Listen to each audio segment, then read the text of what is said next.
Ito po si Maxi-Cosi Lila. Good for newborn. Up to 4 to 5 years old. Heavy duty po siya. Imported mold put out from Australia. Never been used. Okay, meron po siyang kasamang replacement box. Meron po siyang kasamang adapter. Yang car seat adapter. Meron po siyang rain cover. Brand new condition po yan. And then, manual po niya. Okay, ito naman po ang ating pong Maxi-Cosi Myco 12. So, imported mold pulot from Australia din po, never been used. With base. Yeah. Meron, set po siya with base, with box, and then meron din po siyang manual. Okay? So, unahin po muna natin ang ating pong stroller. Ayan. So, sobrang ganda po nito, to be honest. Ayan. Looks. Elegant. Mamayamanin talaga. Elegant. Okay? So, as you can see, ito po yung canopy niya. Meron siyang mosquito net. Ayan. So, ganyan po siya kapag pan-toddler. Aangat lang muna natin to. Yan. Pag pan-toddler, kapag ka po naka-sitting pad siya, kasi pwede siyang bassinet style. So, ito po ang ating canopy. Yan. Yan. Color gray, wala po siyang pwede doon ng discoloration. Ayan. So, meron po tayong ditong peekaboo. Ayan. Okay. So, next is, pag pinold siya, pag ganyan. Okay. So, kapag naman po pang newborn style, dito siya ina-adjust sa ilalim. May pinipress dito, may makakapakay doon. Yan. So pag pang newborn po, pag toddler, pag pang newborn pa bassinet style, meron po kayong tatanggalin po dito.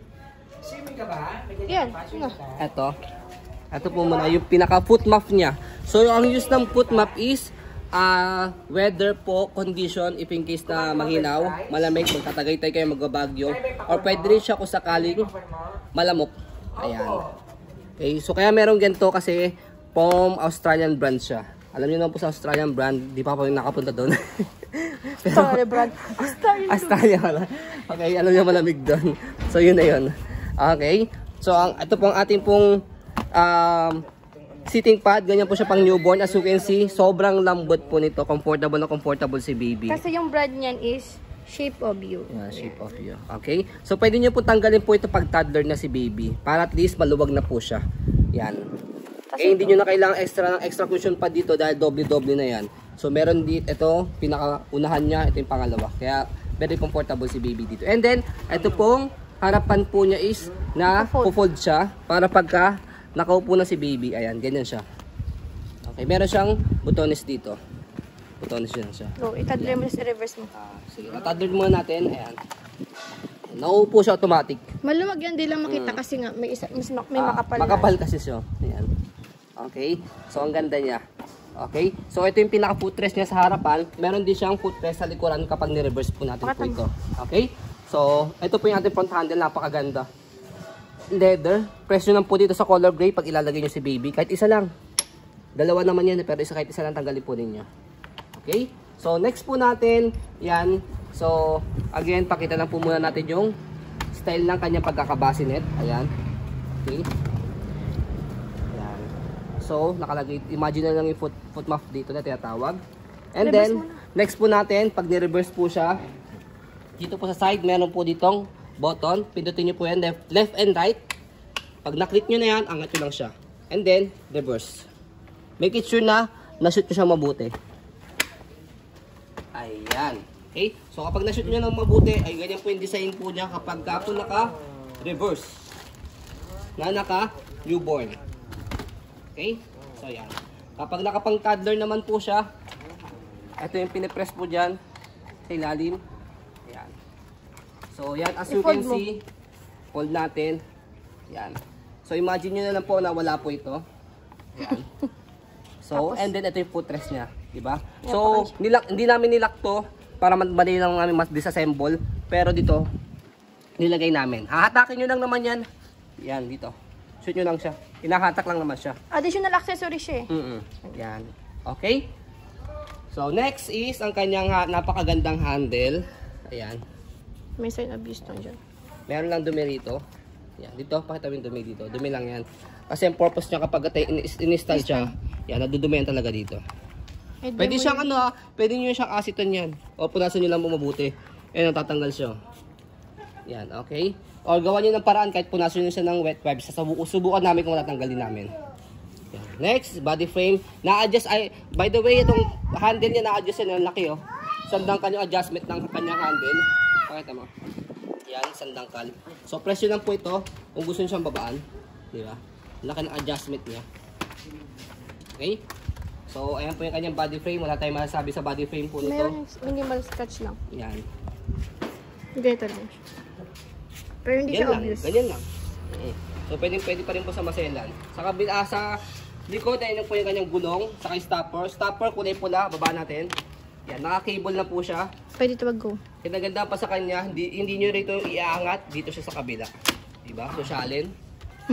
Okay, sa iba kasi wala nang ganito. Wala nang go. Stop lang, tapos aangat yun lang siya. Alloy ito. Yan. Next, harapan po niya. Yan yung kanyang body frame and then yung footrest, pati yung gulong. So, sa gulong niya, yan, easy to maneuver, nag-swivel. Kung gusto nyo po siyang one way lang sa likod, yan, adjust natin sa likod. Wala.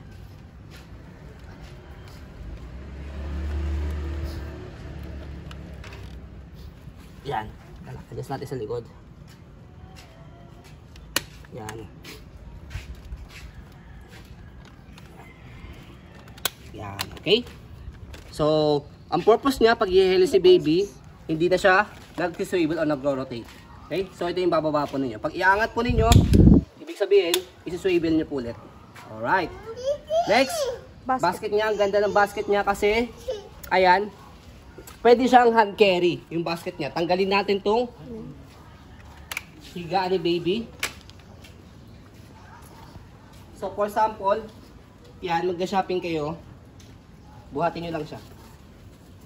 Diba? Napakaganda. Pwede siyang hand carry.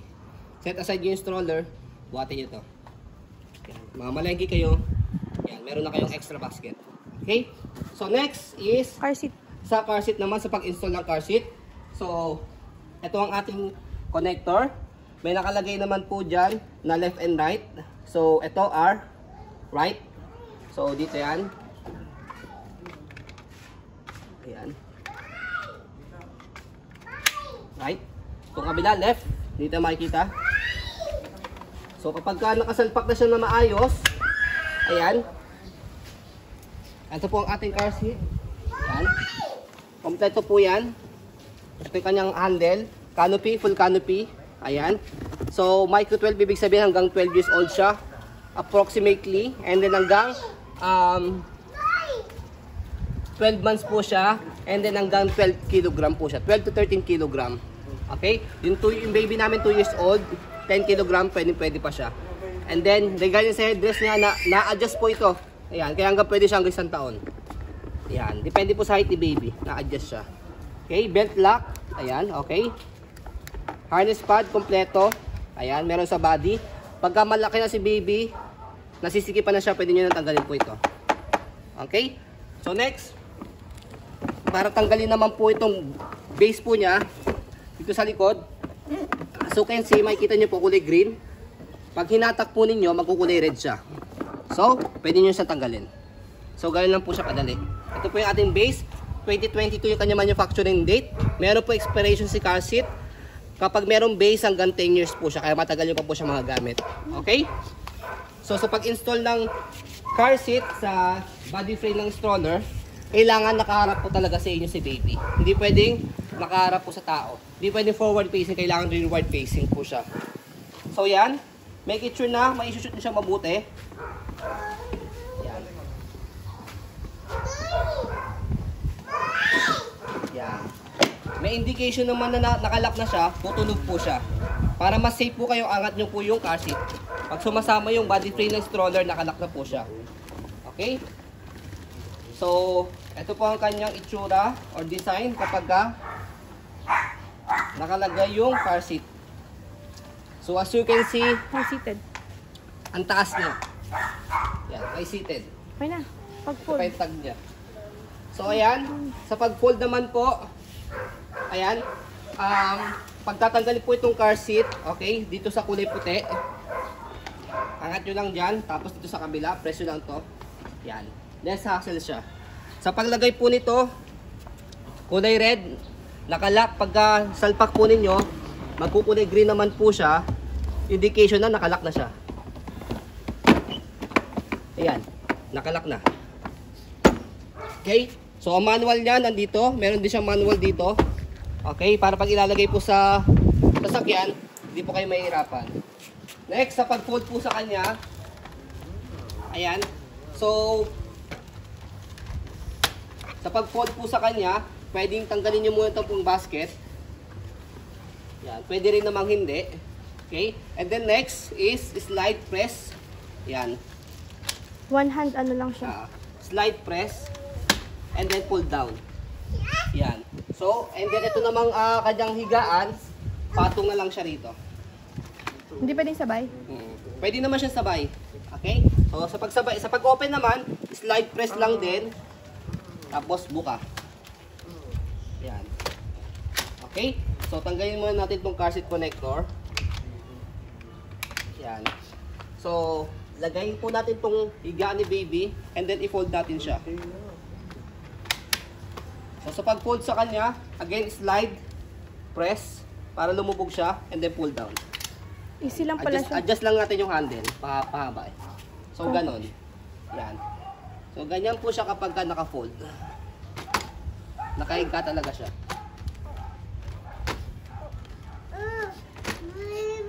Okay na. It's up to you kung gusto niyo po ilagay si baby dito pag naka-fold. Yan. So, ayun po, as you can see, very details po kami sa pag-video kasi ang shop policy po namin, no refund, no exchange, what you see is what you get. So, ayun po, maraming salamat. Have a nice day and God bless po.